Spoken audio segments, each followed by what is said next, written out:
ala Sayyidina Muhammad wa ala alihi wa sahbihi ajma'in. Amma ba'd. Faqad qala Allah subhanahu wa ta'ala fi kitabil karim. Bismillahirrahmanirrahim. Ya ayyuhalladzina amanu dakhulu fis silmi kaffatan wa la tattabi'u khutuwatis syaitan innahu lakum aduwwum mubin. Wahai orang-orang yang beriman, masuklah engkau ke dalam Islam secara sempurna. Bukan Islam pencitraan, bukan Islam gimmick-gimmick, bukan Islam pilkada, bukan Islam pilcaleg. Ini dekat lagi pilkada nih, momen politik. Biasanya politisi penampilannya kala-kala para ustadz, pakai songkok, pakai gamis, pakai serban, bagi-bagi kartu nama, piye kabare, api-api. Sudah dipilih, hilang lagi mereka semua. Jangan Islam seperti itu. Coba andai saja ini mau pilcaleg, penuh panggung ini calon DPR. Karena sudah selesai pilcaleg, hilang lagi semua anggota DPR. Wah, betul. Bupati berapa anggota DPR kita di kabupaten ini? 50. Berapa Ibu? 50. Berapa yang hadir di sini? Ada yang hadir? Hilang semua. Ada Hilang. yang hadir di sini? Hilang Masya semua. Allah, yang hadir ini orang baik. Masya Allah. Mana yang lain? Padahal ini kita mau ngumpul untuk maulid nyambut pilkada secara damai. Meskinya mereka hadir, tapi mereka Islamnya kadangkala Islam pencitraan. Betul. Ada begitu di Sragen? Ya. Ada? Ya. Ada? Kau yang salah, kenapa kau pilih? Maka Allah katakan jangan Islam seperti itu. Islamlah secara benar. Dan janganlah engkau ikuti langkah-langkah setan, kata Allah. Ibu bapak, ketika mendapati undangan acara malam ini, setan berusaha menggagalkan. Setan bisik kita, tidak usah kau hadir, tidak usah kau hadir. Lebih baik nonton drama Korea, lebih baik kau di rumahmu tidur. Alhamdulillah, setan yang ada di rumah berhasil kita kalahkan. Apakah setelah duduk di tempat ini setan menyerah? Tidak, dia goda lagi kita tidak dengar ceramah. Tidak usah dengar ceramah, pegang HP-mu, pegang HP-mu, pegang HP-mu. Jadi orang yang pegang HP ketika saya ceramah sesungguhnya kena godaan setan. Ya bagaimana kamu dengar ceramah kalau kau subuh begini? Ibu-ibu yang pegang HP, saya doakan suamimu kawin lagi. Kenapa kau yang ngambil keras-keras? Simpan HP Bu, bisa? Bisa? Bapak-bapak bisa simpan HP-nya? Bisa. Simpan. Dengar ceramah dulu. Ustadz, kita mau rekam. Kalau bapak rekam gambarnya tidak jelas, suaranya bising. Tapi kita mau pulang nanti Ustadz dengar lagi. Gampang. Tuh ada kamera saya bawa. Saya bawa dari Makassar tuh kamera tuh. Tapi kau bawa pulang kamera Ustadz, gampang. Nonton YouTube. Judulnya Maulid Kabupaten Sragen. Sudah nonton, jangan lupa like and share. Ibu jangan ketawa, saya serius. Bu, Ibu, kalau kau follow artis apa kau dapat? Ya, jelaskan ke saya, apa kau dapat kalau kau follow artis? Kau cuma dapat contoh hedon. Hai guys, kita lagi makan udang guys, harganya 2 juta 1 ekor guys. Dia kirimi kau udangnya. Ah, bapak-bapak, kalau kau follow artis apa kau dapat? Woi, apa kau dapat? Habis amalmu, kelihatan pahanya, kelihatan dadanya, joget di depanmu. Enggak juga kau dikasih pegang, dikasih lihat-lihasannya. Jangan ketawa, saya serius ini. Artis followernya sampai jutaan, belasan juta. Ketua Majelis Ulama Sragen, 1.700 followernya. Mulai malam ini follow para daimu, follow ulamamu, ikuti penceramamu. Kalau kau follow ulama, kau dapat ilmunya pahala. Kau amalkan ilmunya pahala. Kau sebarkan ilmunya, dapat lagi amal jariah. Maka mulai malam ini follow Dasat Latif. Instagramnya Dasat Latif 1212 centang biru. Siap. Bisa Bu? Siap. Dan janganlah engkau ikuti langkah-langkah setan, karena sesungguhnya setan itu musuh yang nyata bagi kalian. Musuh kalian bukan polisi, musuh kalian bukan tentara, musuh kalian bukan aparat, musuh kalian adalah setan. Di mana kata Allah setan itu musuh yang nyata bagi kalian. Saudaraku, jangan musuhi polisi. Bapak-bapak, jangan musuhi polisi. Ibu-ibu, kalau hilang motormu siapa kau cari? Pak Imam, Imam aja hilang motornya. Ayo, ibu-ibu, anakmu dibawa lari cowoknya, siapa kau cari? Polisi. Bapak-bapak diserobot tanahmu, siapa kau cari? Polisi. Ibu-ibu hilang suamimu, siapa kau cari? Jangan cari polisi, cari suamimu lah. Iya. Ya. Makanya jangan musuhi polisi. Polisi juga jangan musuhi ulama. Kenapa? Karena kalau mati kau siapa yang bungkus? Maka yang baik polisi lindungi ulama, ulama doakan polisi. Sama-sama kita menjaga Republik Indonesia.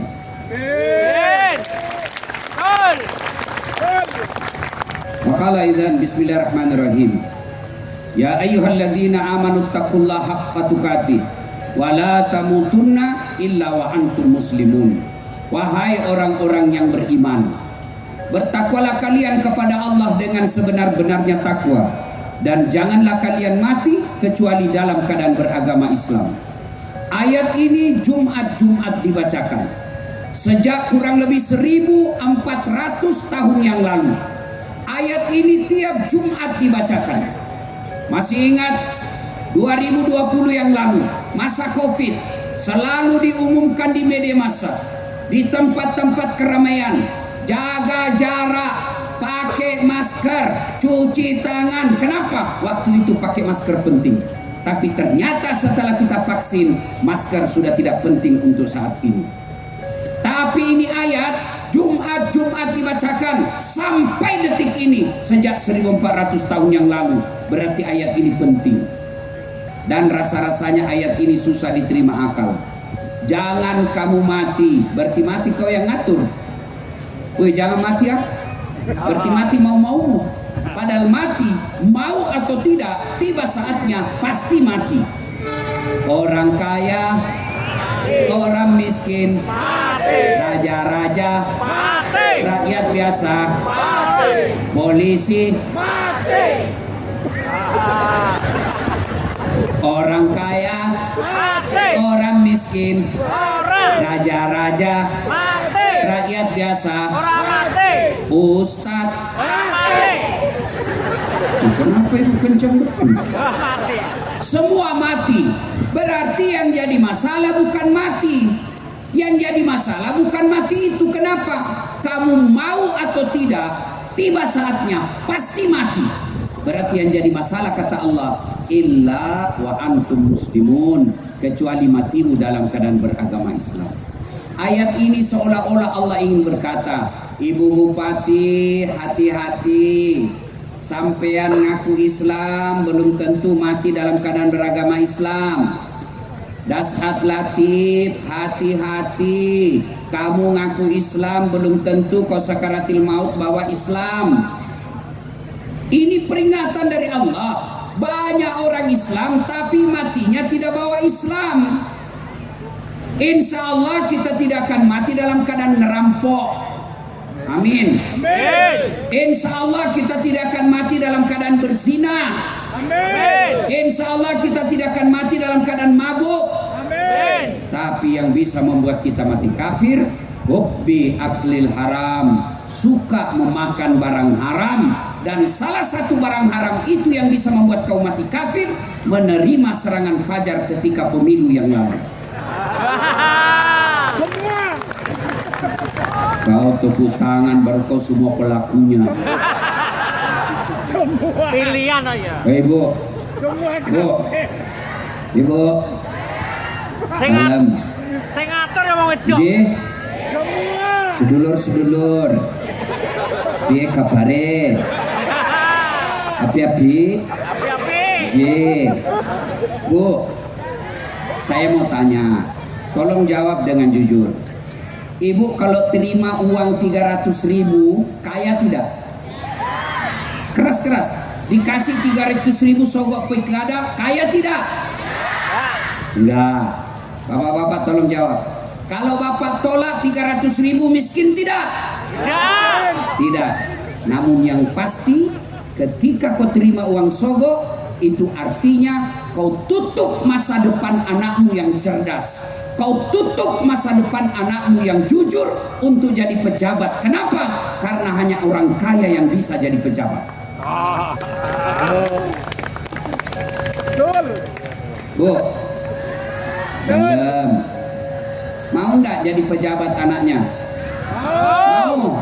Bapak-bapak mau enggak jadi anggota DPR anaknya? Mau. Mau enggak jadi bupati anaknya?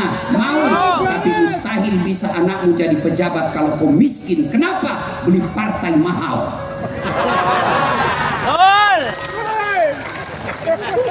Makanya kalau kalian mau hindari beli partai mahal, jadi anggota DPR harus punya uang puluhan miliar. Caranya jangan kau terima sogok. Biar orang kaya mau sogok kamu, biar orang kaya mau kasih hambur duitnya. Kalau kau tidak mau sogok, harga dirimu tidak bisa dia beli. Biarlah kita miskin, rumah ngontrak-ngontrak, tapi harga diri kita orang tidak bisa ngukur. Bisa, Bu? Betul. Betul. Bisa, Pak? Betul. Baru 100 orang. Bisa? Tidak. Ya Allah, dengarlah janji hambamu. Kalau dia ingkar janji di bulan 11 nanti, buat hidupnya sengsara. Bu, jangan terima uang sogok. Baru-baru kita ributkan di Jakarta, anak mahasiswa ribut lagi, kasihan sama polisi.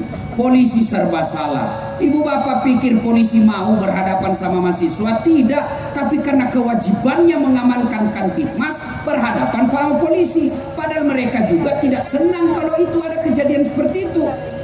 Akhirnya ribut, anggota DPR hilang lagi. Kenapa bisa begini? Karena mereka dipilih karena disogok. Pesan pertama, jangan terima uang sogok. Kalau kalian cinta kepada Sragen, kalian cinta kepada Republik Indonesia, bulan 11 27 November nanti jangan terima uang sogok. Insya Allah Allah turunkan keberkahan dalam hidupmu. Wa qala idzan bismillahirrahmanirrahim. Innallaha wa malaikatahu yusalluna 'alan nabi. Ya ayyuhalladzina amanu sallu alaihi wa sallimu taslima. Sesungguhnya Allah dan para malaikatnya berselawat kepada Rasulullah Muhammad sallallahu alaihi wasallam. Maka wahai orang-orang yang beriman, berselawatlah kalian kepada Rasulullah dengan sebaik-baik selawat. Suatu kali Nabi lagi duduk-duduk dengan malaikat Jibril. Tiba-tiba Nabi melihat ada malaikat lebih 1.000.000 jari-jarinya. Bapak-bapak, berapa jari-jarinya? Pak tentara, berapa jari-jarinya, Pak? 10. Ya. Cacat dong. Udah ada jari-jari kakimu? 20. Ini malaikat lebih 1.000.000 jari-jarinya. Nabi kagum, ya Jibril, malaikat apa itu? Banyak betul jari-jarinya. Jibril menjawab, itu malaikat yang Allah tugaskan mencatat air ketika hujan. Ada yang bisa catat air hujan? Ada? Ya. Kenapa? Jumlahnya banyak, jatuhnya rame-rame dan laju. Mana bisa? Lalu Nabi bertanya ke malaikat itu, wahai malaikat, apa betul kau mampu mencatat air ketika hujan? Iya, ku catat yang jatuh di gunung, ku catat yang jatuh di darat, ku catat yang jatuh di laut. Semua aku catat ya Muhammad, tak setetes pun yang tidak aku catat. Oh begitu? Iya. Lalu malaikat ini berkata, ya Muhammad, ada satu yang tidak mampu aku catat. Kenapa? Jumlahnya lebih banyak dari air hujan. Apa gerangan? Ketika umatmu berkumpul di alun-alun kota Sragen, lalu mereka bersalawat bareng-bareng kepadamu, aku tidak bisa mencatat betapa banyak pahala yang Allah turunkan di tempat. Ibu Bupati yang saya hormati, saudara-saudaraku yang saya muliakan, ketahuilah, orang masuk surga bukan karena tidak ada dosa. Kalau orang masuk surga karena tidak ada dosa, tidak ada isinya surga kecuali Rasulullah Muhammad SAW. Mana ada manusia yang tidak ada dosanya di sini? Mana ada manusia yang tidak ada dosanya? Ini muka-muka penuh dosa semua ini. Ini semua kita punya dosa. Lalu kenapa orang masuk surga? Kata Nabi, ditimbang pahala kebaikanmu sebelah kanan, timbang dosamu sebelah kiri, punya timbang. Ternyata lebih berat kebaikanmu daripada keburukannya, meskipun selisihnya 0,3%. Maka ketika kumpul begini, salawatlah, karena itu akan memberatkan timbanganmu di akhirat kelak. Maka saya mau ajak salawat, bisa? Kita tanding mana lebih kencang suaranya perempuan dengan laki-laki, bisa? Oke, yang merasa jenis kelamin laki-laki diam. Kita dengar dulu emak-emak. Ini emak-emak ras terkuat di bumi. Sen kanan belok kiri. Alis yang cantik masih juga direparasi. Ayo selawat Bu, diam-diam, bapak-bapak diam. Ayo ibu-ibu yang di belakang jangan mau kalah. Ayo selawat bareng-bareng. Ikuti saya. Yuk. Salatullah salam. Yang di belakang. Ala toha rasul. Salatullah salamullah ala yasin. Masya Allah, nilainya 9,5. Nah, ibu-ibu diam, kita dengar bapak-bapak ya. Yang merasa jenis kelamin laki-laki. Ayo, jangan mempermalukan jenis kelamin kita, Pak. Ayo, ya, ayo, selawat bareng-bareng. Salatullah, salamullah.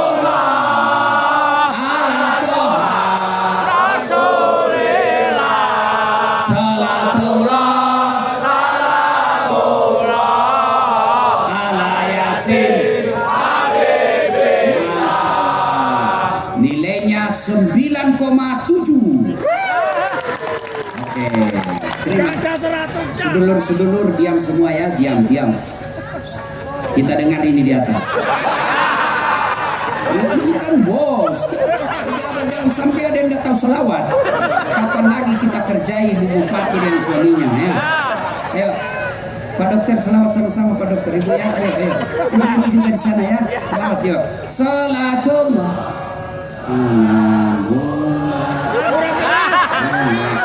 Semarang kan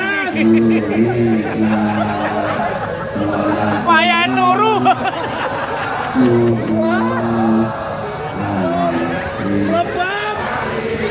Masya Allah. Udah ke mata lu Apa nilainya ya? Nilainya 9,9. Ya mohon maaf, beliau yang undang saya. Segayar. Nilai kecil nanti honorku dikurangi. Bu Bupati, saya pernah terima honor di Makassar, salah kasih panitianya Bu. Jadi kan kalau di Makassar itu satu malam biasanya 2 acara saya. Selesai acara pertama saya buru-buru mau ke acara kedua. Dan saya dikejar sama panitianya MC. Ustaz tunggu dulu Ustaz. Kenapa dek? Tunggu dulu Ustaz. Kenapa? Tunggu dulu Ustaz. Saya tunggu. Datang langsung dia keluarin amplopnya. Ini Ustaz, langsung ku sambar. Kan tidak enak lama-lama dilihat kan malu kita dong. Tidak mungkin juga saya buka di depannya gengsi dong. Masukin. Duduklah saya di mobil. Saya bilang sama sopir saya, alhamdulillah dek dapat rezeki malam ini. Begitu saya buka, astagfirullah, salah kasih panitianya Bu. Apa dia kasih saya? Susunan acara. Ibu Bupati jangan dicontoh ini Ibu ya. Ini contoh yang jelek ini, jangan dicontoh. Ayo salawat bareng-bareng, kanan kiri. Ayo kita salawat bareng-bareng. Matur suwun. Please HP-nya dinyalakan. Boleh? Ayo angkat HP-nya. Ya, operator lampu dimatikan. Ya, semua nyalakan HP-nya. Yang tidak punya HP pinjam temannya punya. Ayo nyalakan yang paling belakang, yang paling belakang. Yuk kita selawat bareng-bareng. Yuk. Ayo sama-sama yang di atas. Yuk kita cinta kepada Rasulullah, kita berselawat. Ya, yang lagi jualan di sana yuk selawat, nyalakan lampunya. Sama-sama kita selawatan. Yuk Pak Tentara. Yuk. Ya mantap. Yuk. Salatullah salamullah ala toha Rasulillah. Salatullah salamullah ala Yasin Habibillah. Tawassalna bi bismillah wa bil hadi Rasulillah wa kulli mujahidilillah bi ahlil bariyah Allah. Sekali lagi, salatullah salamullah ala toha Rasulillah. Salatullah salamullah ala Yasin Masya Allah. Terima kasih. Disimpan kembali, kita dengar lagi ceramah. Ibu Bupati yang saya hormati, Bapak Kapolres, Bapak Wakil Bupati, Pak Dandim, Pak Danyon, semua tuan-tuan yang saya hormati, Ibu Bupati teristimewa. Saya melihat dan mendengarkan tadi video sambutan, saya rasa kalau ada anak mahasiswa mau demo, pulang kalau dengar kalimat Ibu Bupati yang bagus, adem, Masya Allah. Bupati yang saya hormati, adik-adik, bapak-bapak tentara, kita datang perayaan apa nih? Hah? Maulid. Saya sejak jadi penceramah keliling Sabang sampai Merauke, sampai ke luar negeri, sampai ke Amerika, ke Eropa, ke Asia, itu semua temanya sama. Dengan hikmah Maulid kita meneladani Rasulullah Muhammad Sallallahu Alaihi Wasallam. Malam ini pun temanya, tajuknya sama. Dengan hikmah Maulid kita meneladani Rasul menyongsong pilkada damai. Nah, masalahnya bagaimana kamu mau contoh Nabi kalau sejarahnya Nabi kau tidak tahu? Bagaimana mau contoh Nabi kalau sejarah Nabi kita tidak paham? Contoh, mohon maaf, ibu-ibu yang ada di sana, tolong bantu saya kalau ada yang tahu. Ibu-ibu, berapa anaknya Nabi, Bu? Tuh.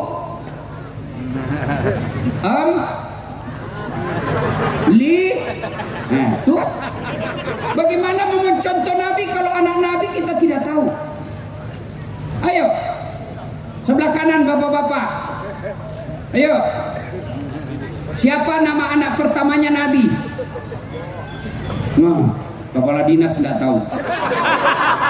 Ayo, ini contoh konkret. Gimana kau mau mencontoh Nabi kalau sejarah Nabi kau tidak tahu? Begitu ditanya siapa namanya anak presiden Joko Widodo, Bapak semua tahu kan? Padahal nanti di akhirat kita tidak ditanya siapa anaknya presidenmu. Tidak ada pertanyaan itu. Bagaimana kita mau mencontoh Nabi, sejarah Nabi kita tidak tahu? Anaknya Nabi berapa? Nah, maka itulah perlu ada sejarah, perlu ada kisah diceritakan. Nah, maka perkenalkan sejarah Nabi melalui kisah, melalui lagu, melalui kitab. Dulu waktu saya kecil, saya cepat tahu sejarah Nabi. Kenapa? Ibu saya memperkenalkan sejarah Nabi melalui lagu. Pada zaman dahulu kala. Saya bilang, kenapa mak? Zaman sekolah. Pada zaman jahiliyah. Zaman dahulu kan ada zaman batu. Ya, ini zaman jahiliyah. Kenapa zaman jahiliyah, mak? Dia lanjut lagi. Lahirlah seorang rasul yang terakhir dan mulia. Saya tanya, siapa namanya Nabi terakhir, Mak? Nabi Muhammad namanya. Ibunya siapa, Mak? Siti Aminah ibunya. Bapaknya siapa namanya, Mak? Abdullah nama ayahnya. Di mana tinggal? Di Seragen atau Kudus? Madinah tempat tinggalnya. Terus setelah dewasa diangkat menjadi rasul. Siapa yang angkat? Bupati atau gubernur? Oleh Allah yang kuasa. Allah itu siapa, Mak? Pencipta alam semesta. Itu lagu zaman dulu. Dari lagu itu anak kita tahu Nabi lahir zaman jahiliyah. Siapa bapaknya, siapa ibunya, apa tugasnya. Bahkan kalimat tauhid ada dalam lagu itu. Siapa itu Allah? Pencipta alam semesta. Itu lagu zaman dulu, tidak ada majelis taklim. Apa sekarang lagunya ibu-ibu? Cikampek, Tasikmalaya, aku capek gara-gara dia. Apa itu? Putar ke kiri, nona. Putarlah ke kanan, ke kanan.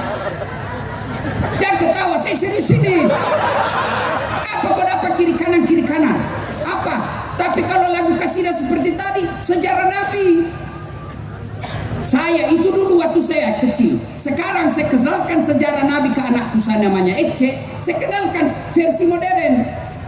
Anak-anak Nabi ada 7 orang. Ibu baru tahu tuh 7. Nah, 3 laki-laki, 4 perempuan. Pertama Qasim, Abdullah, Ibrahim, Zainab, Ruqayyah, Ummul Kalsum, Fatimah. Baru ibu tahu kan? Bapak-bapak kepala dinas baru tahu tuh. Lupa. Ini penting lagu. Cuma anak-anak kita lagunya sekarang tidak masuk akal. Pikiranku tak dapat ku mengerti. Kaki di kepala, kepala di kaki. Pantas kodomo. Kepalamu kusimpan di kakimu. Iya kan? Jadi sejarah Nabi ini penting. Kenapa? Karena dengan sejarah kita bisa tahu sejarahnya Nabi, pola hidupnya Nabi, sehingga kita contoh. Maka sedulur-sedulur sekalian, saudaraku yang tidak mau maulid silahkan, tapi jangan kau tuduh kami sesat. Ada juga itu yang baru belajar agama 2 bulan, maulid bid'ah, itu sesat, tidak ada pada zaman Nabi, masuk neraka, kayak dia panitia hari kiamat. Bos, mau maulid monggo, tidak mau maulid mangga, silakan, saling menghormati. Kalau alasan kau anggap bid'ah karena tidak ada pada zaman Nabi, maka mulai sekarang kau ceramah jangan pakai mic. Kenapa? Ini tidak ada pada zaman Nabi.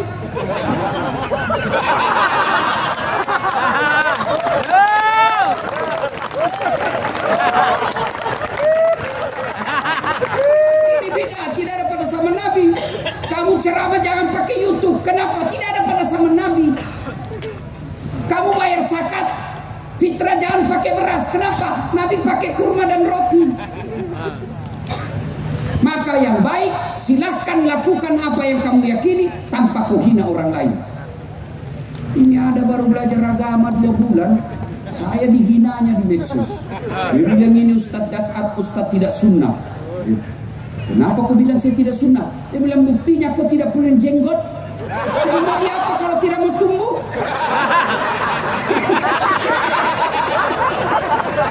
Saya dibilang ya Ustadz tidak sunnah, berarti karena tidak ada jenggot. Mau dia apa tidak mau tumbuh ini? Ya, saudara-saudara sekalian, maulid adalah budaya yang tidak bertentangan dengan ajaran agama kita. Tujuannya apa? Kita mau tahu sejarah Nabi supaya apa?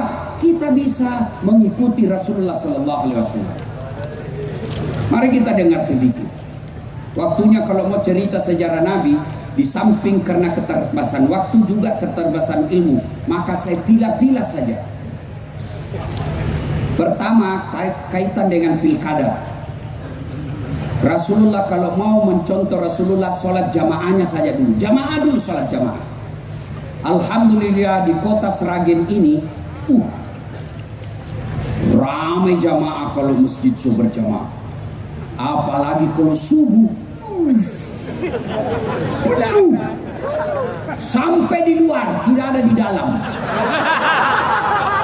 Masya Allah, saya heran lihat kepala dinas mampu sepeda berkilo-kilometer, rumahnya dekat dari masjid, tidak pernah datang ke masjid. Mampu lari berkilo-kilo, tidak pernah mampir ke masjid. Apa dia bilang? Gunung kan kudaki, lautan ku seberangi, masjid kau lewati. Kalau cinta kepada Rasul yang paling konkret, berjamaah. Itu aja dulu. Kenapa orang malas berjamaah ke masjid? Satu, karena dia tidak tahu pahalanya. Buka kitab Durratun Nasihin. Pahala sholat berjamaah. Satu, yang paling sering kita dengar, lipat 27 kali. Artinya apa? Satu kali sholat jamaah di masjid, 27 kali sholat di rumah, baru sama pahalanya. Yang kedua, kata Nabi, kalau kau datang ke masjid, melangkah kaki kanan, satu pahala. Melangkah kaki kiri, gugur dosa kecilmu. Jadi kalau rumahmu 300 meter dari masjid, PP 600 meter. Berapa langkah kaki? Apalagi kalau bapak jalan begini.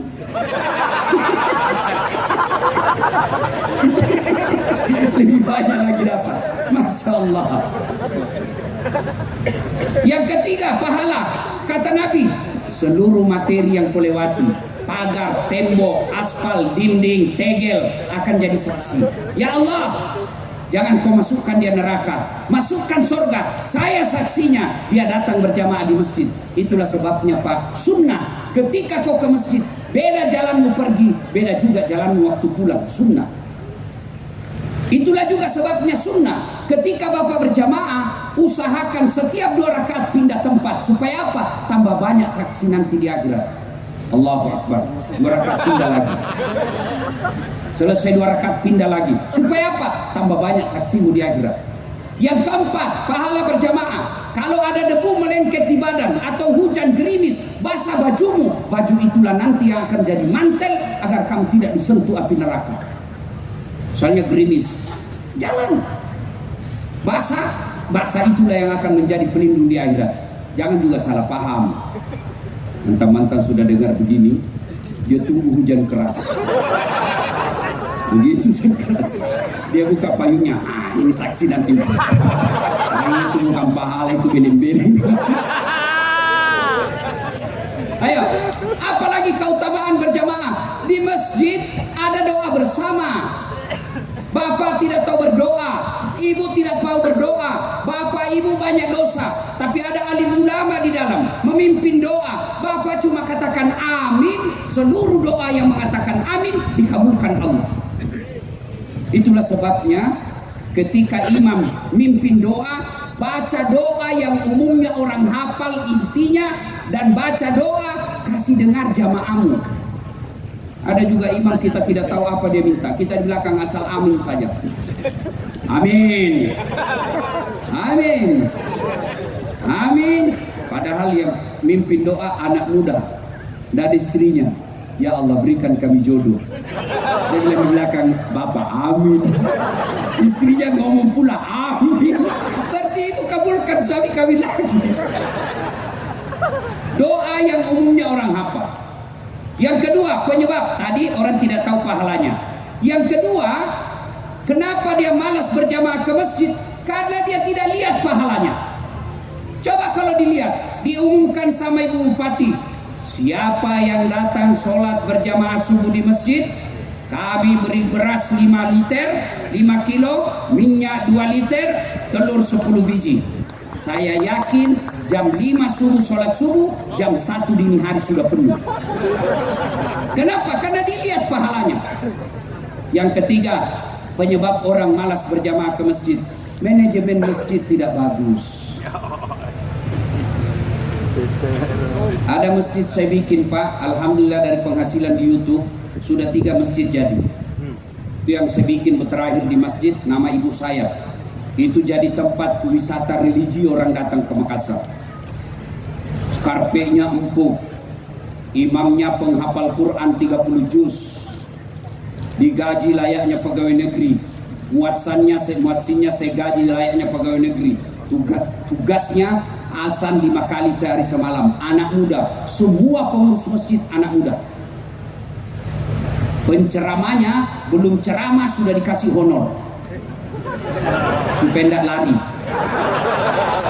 Dikasih ini daftar pustaka yang kamu baca, ini judul khutbah supaya tidak bertumpuk-tumpuk penceramah. Masya Allah, sound sistemnya bagus, ber-AC. Akhirnya orang rajin datang ke masjid. Anak-anak keluar, ada kolam di bawahnya ikan yang sudah saya Islamkan. Ikan koi, ibu bupati kan dari Jepang. Nah, dia agamanya Shinto. Nah, saya Islamkan baru dia masuk berenang di dalam. Masya Allah, orang datang ke masjid nyaman. Itu kalau saya ada di sana sholat subuh, dua etape sholat subuhnya. Kalau dia datang sholat Jumat terlambat 30 menit, tidak dapat lagi di dalam. Kenapa? Kurang nyaman di dalam. Ini gimana orang mau datang ke masjid? Karpetnya sudah 7 tahun lebaran tidak pernah diganti. Begitu kita ruku sujud, bengkak kita punya jidat, digigit semua. Penceramanya mulai salam pertama sampai terakhir neraka terus dia bahas. Kau bahkan dibakar, dilepat, dibanting, ditusuk pantatmu, dilipat, ditusuk matamu. Kata anak muda, tidak usah ke masjid bikin takut-takut. Dapat lagi sound system, begitu imam takbir, Allahu Akbar, langsung story. Gimana orang mau ke masjid kalau begitu? Dapat lagi muadzin, Masya Allah, ASN yang sudah pensiun penyakit asma, giginya tinggal 4.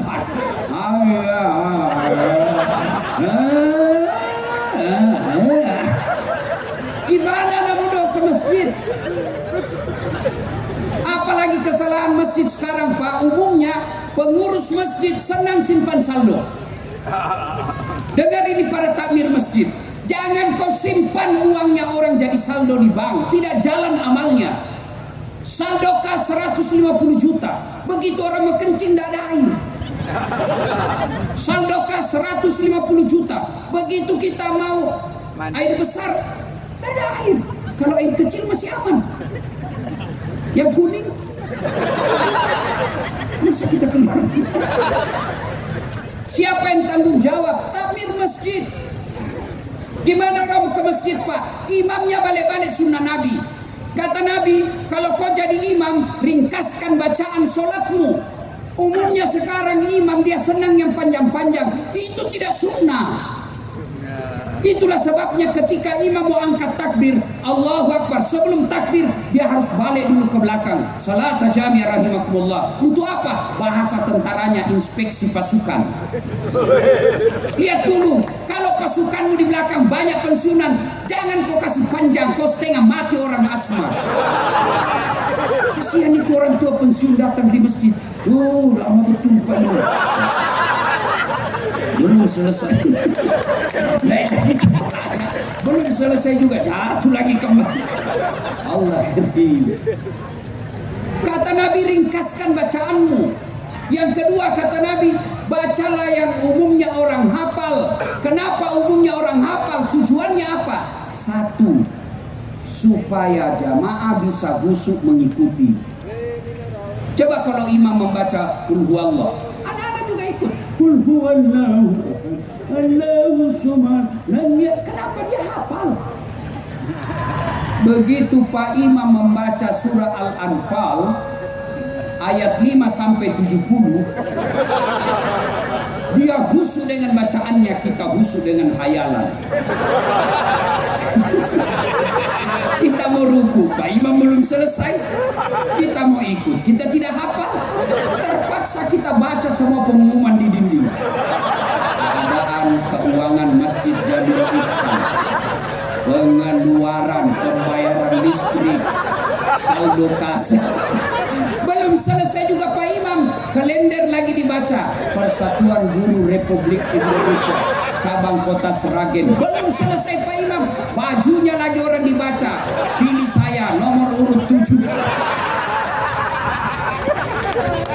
Siapa salah? Siapa salah? Imam. Yang kedua, kenapa Nabi anjurkan baca yang umumnya orang hafal, supaya apa? Begitu imam salah, ada yang bisa luruskan. Coba kalau Pak Imam salah ketika dia baca wadduha, hampir semua orang hafal dia bisa luruskan. Tapi kalau imam baca yang hanya dia yang hafal, begitu salah, hadapi kesusahanmu sendiri.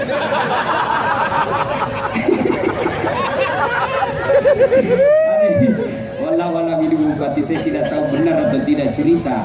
Ada penghafal Quran, pulanglah kampung Ramadan, dia teslah hafalannya. Hanya dia yang hafal.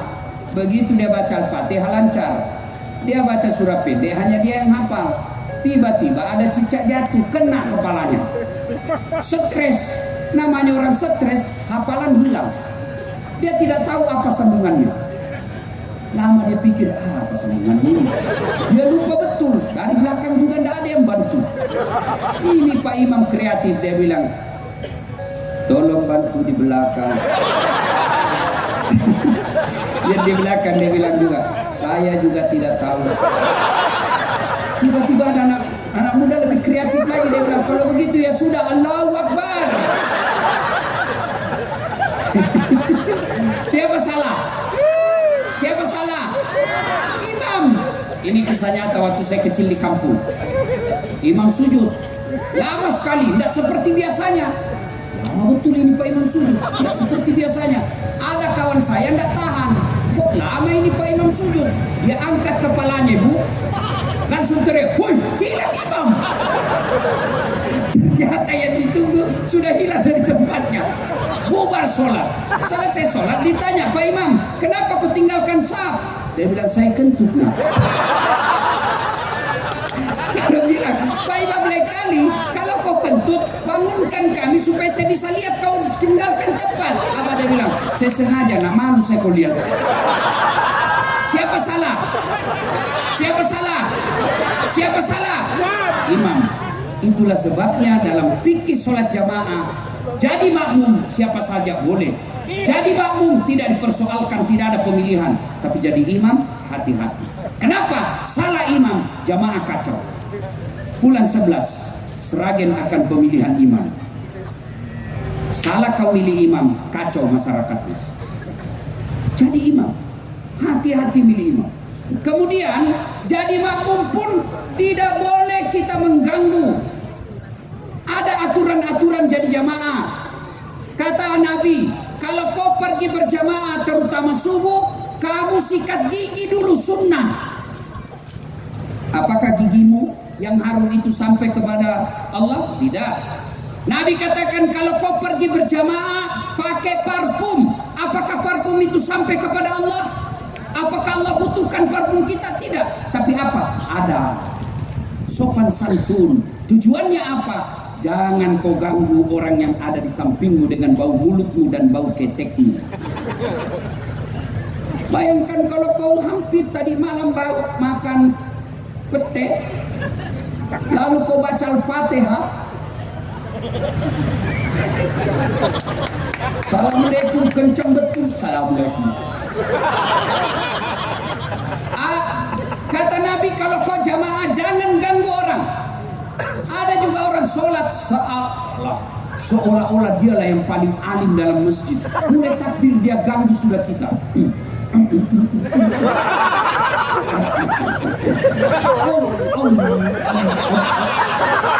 Kau ganggu orang. Ada lagi yang ganggu kita itu yang kakinya. Kita kasih pindah kaki, dia kasih pindah lagi. Kalau pindah lagi, kasih pindah. Saya kasih masuk kaki saya, dia masuk lagi kaki saya. Gak bisa lagi goyang kaki saya kasih gini. Saya injak kaki. Selesai sholat, dia bilang, kenapa kau injak kaki itu? Kau ganggu saya. Kenapa kau mesti rapat ini jari-jari? Ustaz, supaya rapat, salah deh. kalau kau mau rapat safmu bukan jari-jari kaki yang kau rapatkan, tapi apa? Kalau ini kakimu bisa rapat safmu, bisa rapat kakimu, safmu renggang.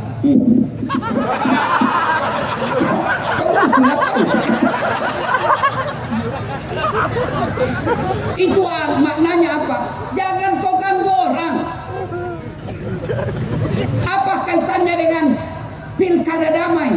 Jangan ganggu tetanggamu.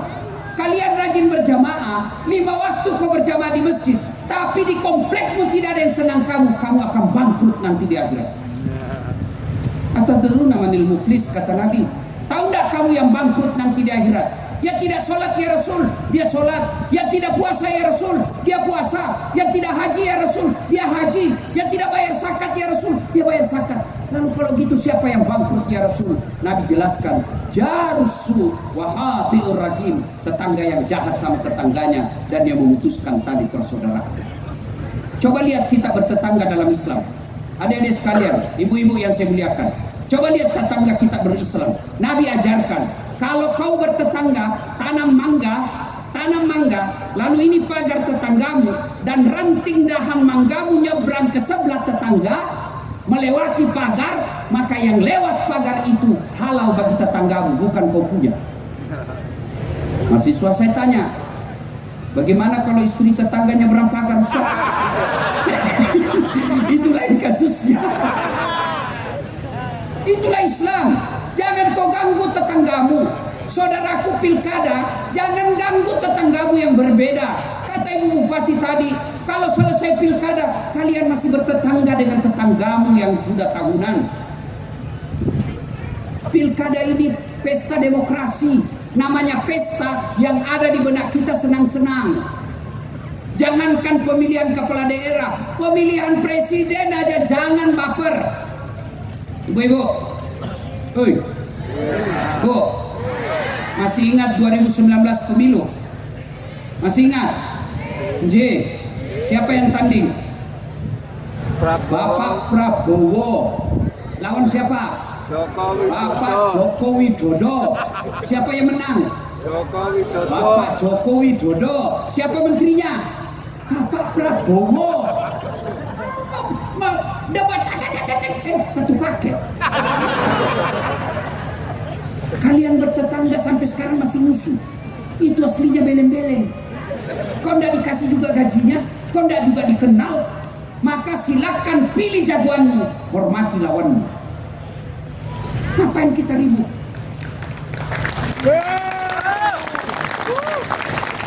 Itu sholat jamaah, bersatu saudara-saudara sekalian.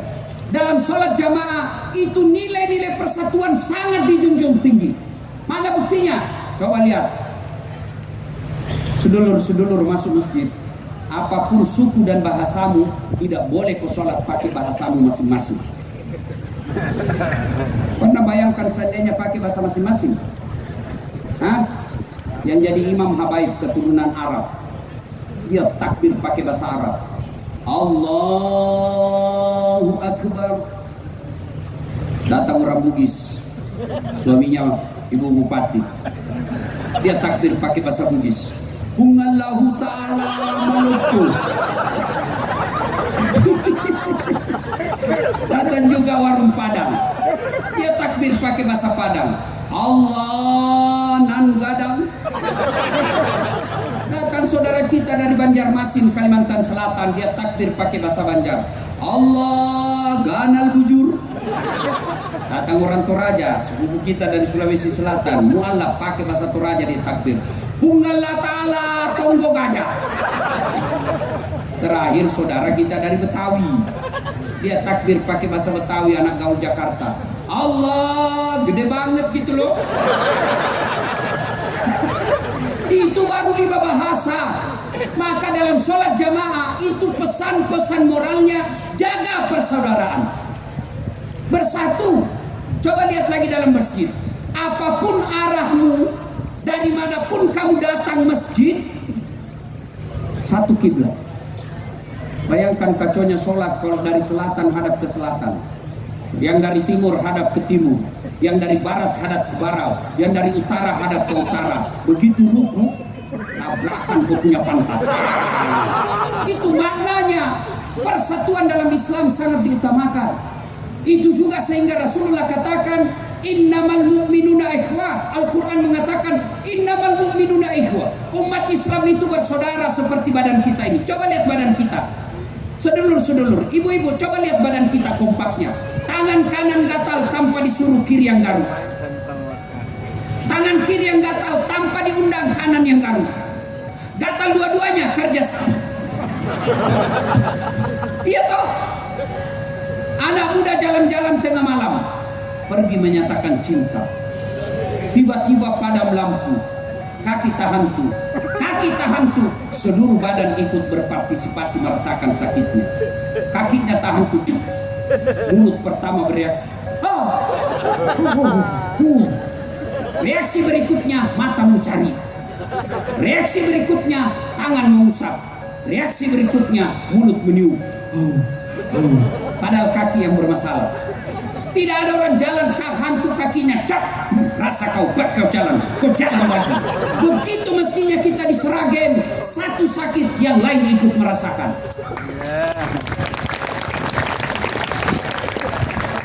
Jangan berpecah belah gara-gara pilkada. Apalagi janji-janji pilkada. Para calon di sini saya dengar ada calon mau maju di sini. Mana? Iki. Satu lagi. Enak betul kan kalau begini damai akur. Pak calon yang saya hormati, kalau bisa Pak, jangan percaya sama tim sukses. Mane piro disuruh bikin baleho 10, 3 dia tilep Pak. Lebih baik Bapak langsung menyapa rakyat. Gunakan waktu 24 jam napa rakyat. Jangan percayakan tim sukses. Rata-rata tim sukses dia yang sukses. Lebih baik Bapak datang menyapa. Capek datang menyapa. Resiko mau jadi pejabat. Menyapa. Insya Allah langkah kaki Bapak jadi pahala kalau niatnya untuk menserahkan rakyat. Kalian juga tim sukses, jangan jadi tim penghasut. Yang namanya kalau seperti Bupati cari katakan tadi, pemilihan pilkada ini untuk kesejahteraan, adu program, bukan cari kejelekan orang. Namanya kalau dicari pasti dapat. Ini yang bicara, Bapak pikir tidak ada kejelekan saya? Ada. Kalau teman-teman mahasiswa saya mau cari, berapa banyak dulu cewek yang saya janji-janji. Namanya cari kesalahan. Maka yang baik contoh malam ini. Kenapa beliau di depan duduk? Karena beliau wakil bupati saat ini. Wajar. Kenapa beliau di belakang? Karena beliau belum jadi wakil bupati. Enak kan kalau begini. Maka tim sukses, silakan jagokan jagoanmu, silakan coblos jagoanmu, jangan kau hina lawanmu. Enak kita begini. Kalau ribut, siapa yang rugi? Itu makna sholat berjamaah. Maulid ini, ayo contoh sholat jamaah. Penting kita bersatu. Apa yang menyebabkan orang biasa putus persaudaraan? Sombong. Pilkada. Itu sudah kita bahas tadi pilkada. Sekarang sombong. Apa yang menyebabkan sombong kata Nabi? 4 hal. 1. Bertambahnya jabatan. Jadi rakyat biasa tiba-tiba jadi bupati. Jangan sombong. 2 periode saja paling lama. Ibu selesai ini 10 tahun. Ibu masih mau pakai lambang Garuda. Pakai plat 1. Ibu keluar dibilang orang sudah lebih gila kasihan itu. Apa yang mau disombong? Jabatan Kapolres. Nah, kepala dinas. Ibu bapak bisa jadi kepala dinas karena ibu masih suka sama bapak. Kalau sudah tidak suka, wabillahi taufiq wal hidayah.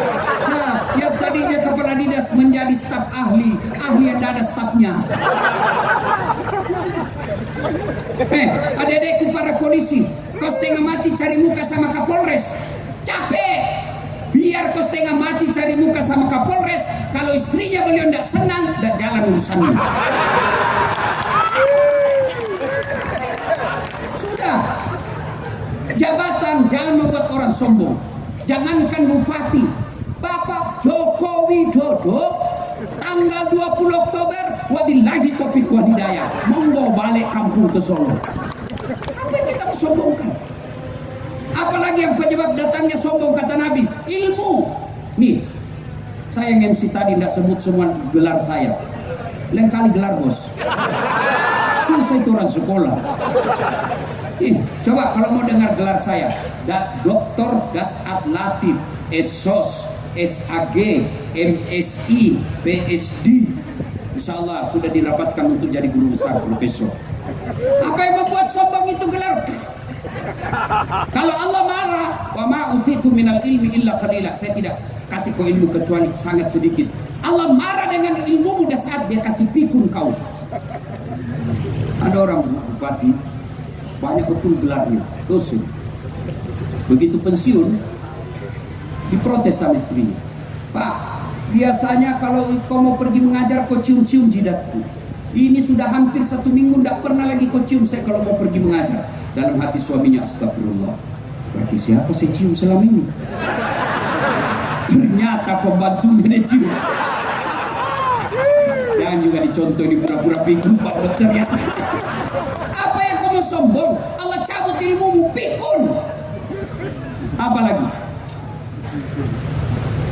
Ada ustadz sombong? Ada. Mana ciri-ciri ustadz sombong? Yang hanya mau benar sendiri, tidak menghargai pendapat orang. Betul. Orang saja selesai sholat kan berbeda-beda, itu boleh. Belajar ilmu fikih. Allahu Akbar. Ada yang begini, ada yang begini. Ada juga yang kayak orang lapar sekali. Ada. Tidak usah kecela orang, lakukan apa yang kau yakini benar tanpa kau cela orang lain. Lambat loading ibu.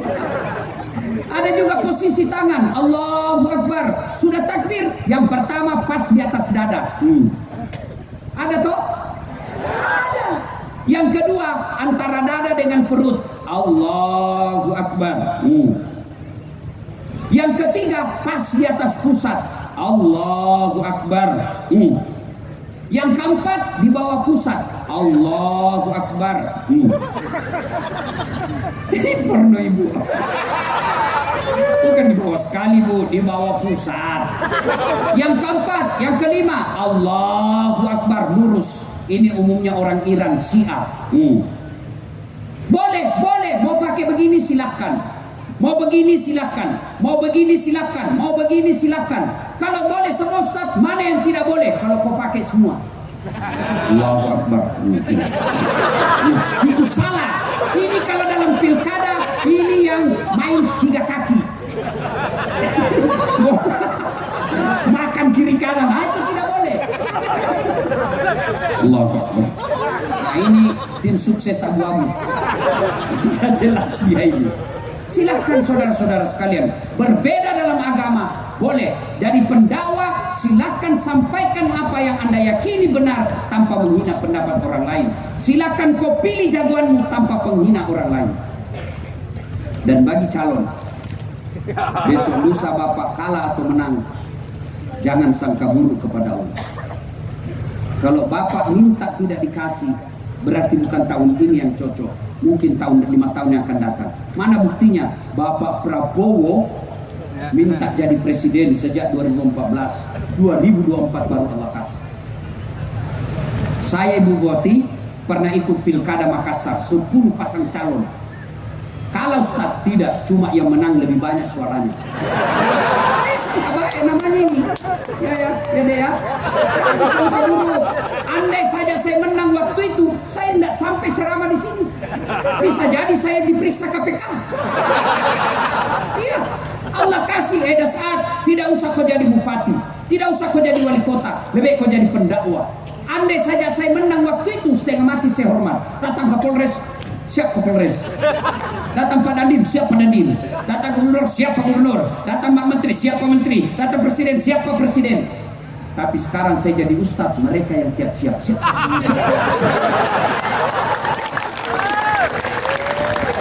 Maka dua yang mulia ini bertanding, tanding yang baik, jangan pernah sakit hati. Allah kasih yang terbaik. Kita minta, Allah tidak kasih hari ini. Mungkin Allah kasih 10 tahun yang lagi. Kenapa? Karena Allah tahu tidak baik waktunya untuk sekarang. Nabi Zakaria minta anak sejak usianya 21 tahun. Kapan Allah kabulkan? Ketika usianya 90 tahun.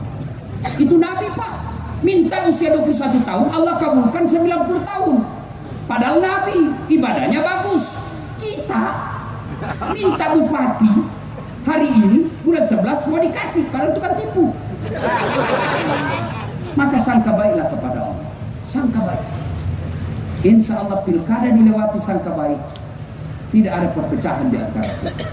Insya Allah. Itulah makna dari ayat wa'tasimu bihablillahi jami'an wa la tafarraqu.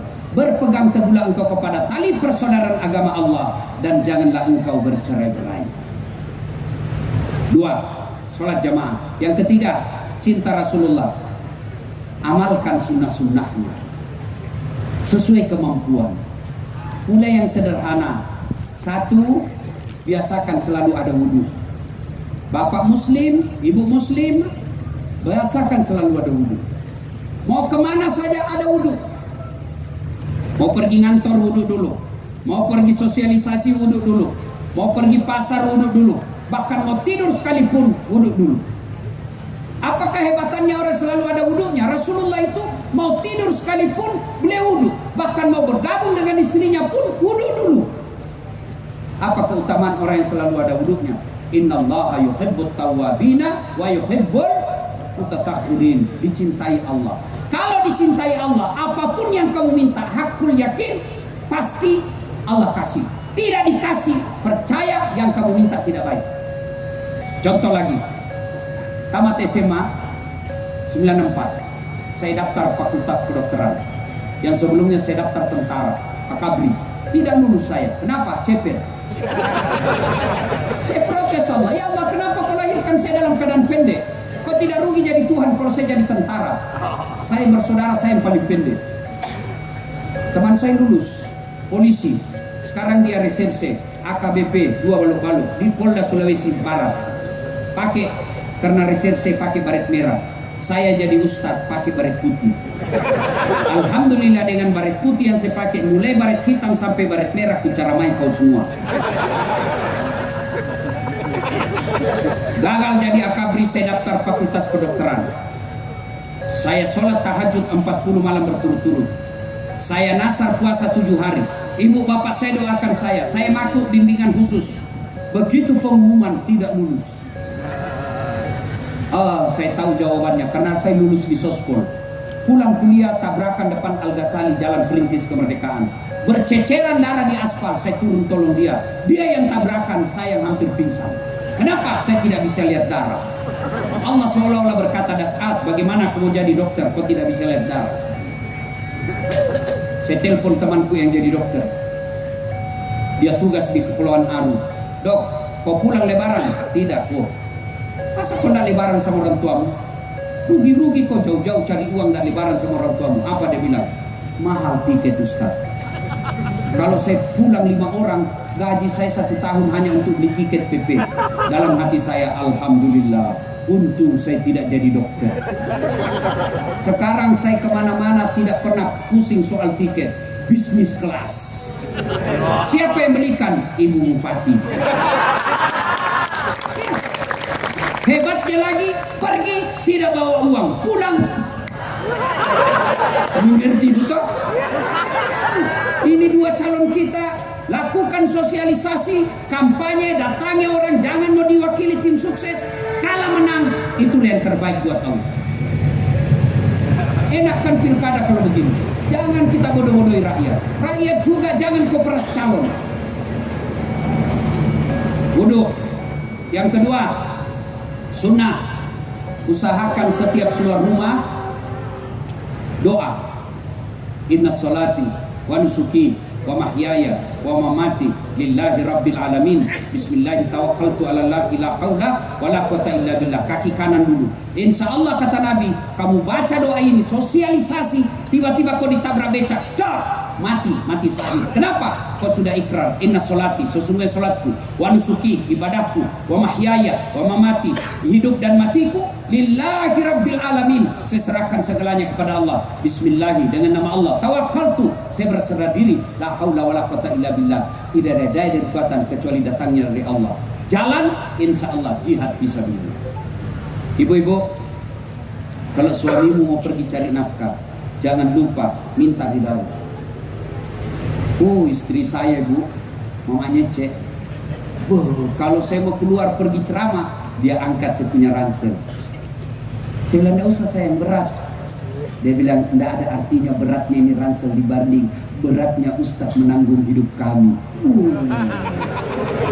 Enak perasaan saya bu. Begitu saya duduk di mobil, dia cium tangan saya. Sudah itu, dia cium lagi jidatku. Kanan lagi matanya, kiri lagi, ini agak lama sedikit.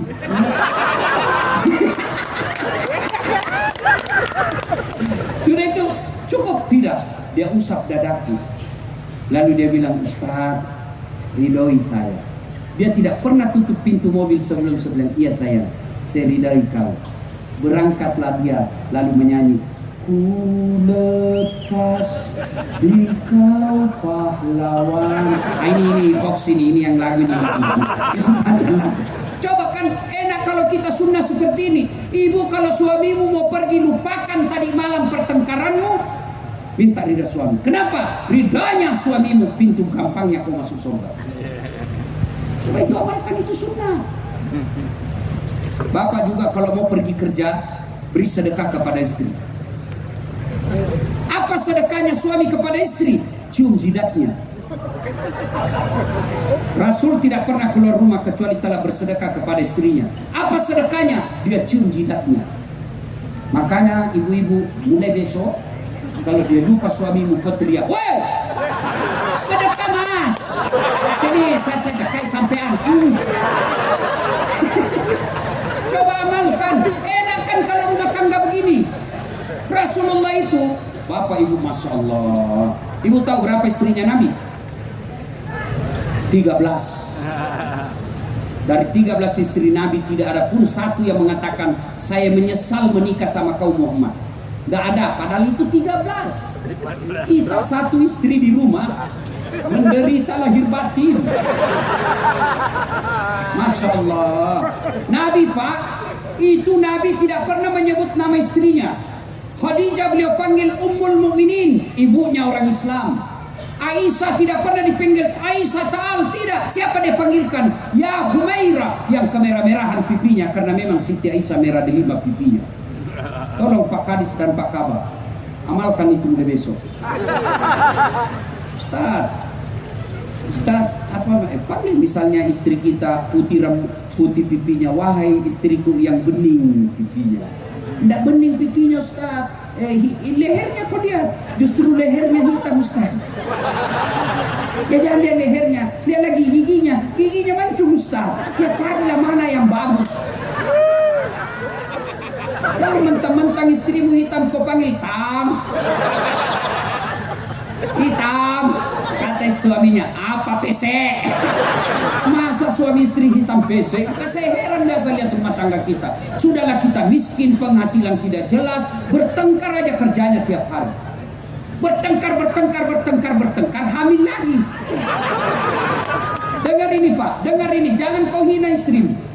Berapa banyak istri di sini tidak punya kewajiban cari nafkah, tapi dia bantu suaminya cari nafkah. Kadangkala dia pergi jual-jual barang kecilan, kadangkala dia dagang-dagang di pasar yang penting ada, padahal bukan kewajiban istri cari nafkah, tapi dia lakukan. Kenapa? Karena dia sayang suaminya untuk bantu cari nafkah. Kata ibu, saya bela kau ini malam. Coba lihat, Nabi Pak, Nabi 11 istrinya pernah dipanggil. Dan Rasulullah kalau beliau minum dengan istrinya Aisyah, kebiasaan Nabi satu teguk dia minum, dia kasih istrinya. Dan hebatnya bekas bibirnya Aisyah dia minum. Misal toh, misal, oh, ada gelas di sini. Enggaklah ini gelas, enggak beli gelas. Aisyah minum di sini, ini Nabi izin, kasih istrinya. Aisyah minum di sini, ini dia minum Nabi. Amalkan besok Pak. Coba amalkan besok bekas bibirnya istri, minum. Bau juga bibirmu. Itulah Rasulullah. Rasulullah begitu romantisnya, beliau kalau minum satu teguk kasih. Suatu ketika Rasulullah balik dari dakwah, terlalu lama baru balik. Aisyah rindu betul. Akhirnya Aisyah tidak menunggu di pintu rumahnya, tapi dia menunggu batas kota Madinah. Senang betul Aisyah. Lalu datang Nabi, lalu Aisyah bikin teh. Kebiasaannya Nabi minum seteguk dikasih Aisyah. Nabi minum seteguk, Aisyah menunggu, tidak diberinya. Teguk kedua kalinya tidak diberinya. Aisyah mulai cemburu. Ya Rasulullah, apakah ada perempuan lain yang memberimu minum di luar? Nabi minum lagi, Aisyah makin cemberut. Akhirnya Nabi kasih. Begitu Aisyah minum satu teguk, langsung dimuntahkan. Buah! Ternyata Aisyah salah kasih apa? Garam, dia gila gula. Coba kalau bapak-bapak ini, kenapa dia tidak kasih istrinya? Karena dia malu. Kalau Aisyah malu dengan Nabi. Coba kalau bapak, bodoh memang kau ini. Minum begitu bodoh. Kita lah miskin, tapi jelek istriku, ya rezeki, oh, itu takdirmu. Itu yang terbaik. Kenapa jelek istrimu? Allah tahu kalau dia cantik dia malu jalan sama kamu. Kenapa? Karena kau juga jelek. Masya Allah. Istri suka ngomel, pakai ibu saya Pak. Mana ada perempuan tidak suka ngomel? Kalau istrimu suka ngomel, itu percaya berarti istrimu perempuan. Saya kalau istri saya ngomel, saya peluk baru saya menyanyi. Bila kamu di sisiku, hati rasa syahdu. Mulai senyum-senyum itu. Masuk kamar lagi masih marah-marah. Ku peluk lalu ku menyanyi lagi. Insaflah wahai manusia, bila dirimu bernoda. Kan enak. Coba diamalkan. Ibu-ibu juga jangan suka ngomel. Tidak ada laki-laki yang betah kalau ibu suka ngomel. Pernah dengar cerita jin di dalam sumur ibu? Jadi saya ditanya, Pak Wakil, jamaah tanya saya di Makassar, Ustaz, kenapa itu suami saya tidak betah di rumah? Saya marah, saya takut dia tersinggung. Saya ceritakanlah, Ibu, ada orang suami istri, istrinya suka ngomel. Ada duit, tidak ada duit, ngomel aja kerjaan istrinya. Suatu ketika suaminya belikan perhiasan. Senanglah ini ibu, dibelikan perhiasan. Senang, katanya suaminya, dek, kita pergi ziarah sumur tua di kampungnya. Oke bang, kan dia lagi senang. Ini sumur usianya sudah 400 tahun. Dalamnya 12 meter. Sampailah di bibir sumur. Kata suaminya, dek, kau lihat itu ada ndak airnya sumur? Ada bang, tapi dangkal. Maksudnya, dangkal bang, paling sampai di lutut. Kata suami dalam hati, aman berarti. Coba kau lihat, begitu dekat bibir sumur, dia dorong istrinya masuk. Jatuh cemplung. Kata suaminya, ngomel kau di situ. Udah ku dengar juga ngomel kau sampai pagi. Ngomel kau raja ngomel. Suaminya di atas nyanyi-nyanyi. Tiba-tiba 1 jam kemudian, tiba-tiba dari dalam sumur ada makhluk hitam tinggi besar keluar.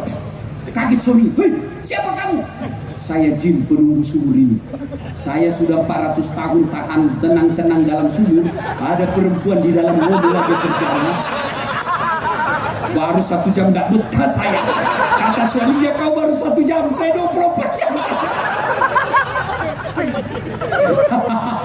Paham ibu? Maulid kali ini contoh Rasulullah. Rumah Rasulullah ibu tidak luas. Dijelaskan dalam sejarah, kalau beliau berdiri, kepalanya Rasulullah menyentuh atap rumahnya. Kalau beliau berjamaah dengan Aisyah, kakinya Rasulullah, telapak kaki belakangnya menyentuh kepalanya Aisyah di belakang karena sempitnya kamarnya. Tapi beliau berkata, baiti jannati, rumahku laksana surga bagiku. Kenapa umat kita sekarang rumah besar, mobil bagus, pekarangan rumah mewah, isi rumah kita interiornya sangat luar biasa, tapi kenapa kita suami istri tidak betah di rumah? Maulid kali ini mari teladani Rasulullah dengan cara mengikuti kewajiban kita sebagai suami dan kewajiban kita sebagai istri. Ibu-ibu juga hormati suami, karena tidak gampang itu jadi suami. Ibu pulang kampung malu tuh suamimu kalau kau tidak pakai emas. Ibu-ibu pulang kampung pergi arisan malu tuh suamimu kalau sudah dihafal baju seragammu. Tapi apa boleh buat, rezeki dari Allah. Suami hanya mencari nafkah, yang menentukan jumlah rezeki adalah Allah. Maka yang baik saling menghormati, saling memuliakan. Bapak ibu saudara-saudara sekalian, sebenarnya banyak lagi kisah-kisah kehidupan Rasulullah, tapi waktu jualah yang membatasi kita. Masih ingin rasanya berlama-lama, tapi waktu jualah yang membatasi kita. Insya Allah lain waktu dan kesempatan. Ibu-ibu, pesan khusus pilkada yang akan datang, pilihlah yang kita anggap baik, bukan karena dia memberi duit. Dan ingat, boleh berbeda pilihan, tapi kita wajib menjaga ketentraman dan kedamaian kabupaten kita. Kalau di sini ribut, bukan saya yang rugi yang tinggal di Makassar, tapi orang-orang yang di Sragen inilah yang akan mendapat kesusahan. Karenanya semua kita berkewajiban untuk menjaga perdamaian dan pesan Allah, waqtasimu bihablillahi jami'an wa la tafarraqu. Berpegang teguhlah engkau kepada tali persaudaraan agama Allah dan janganlah engkau bercerai-berai. Ayat ini kemudian diturunkan oleh para pendiri negara kita menjadi Pancasila, yaitu sila ketiga persatuan Indonesia. Mudah-mudahan ada manfaat. Lebih dan kurangnya mohon dimaafkan. Usikum wa nafsi bitaqwallah fastabiqul khairat. Assalamualaikum warahmatullahi wabarakatuh.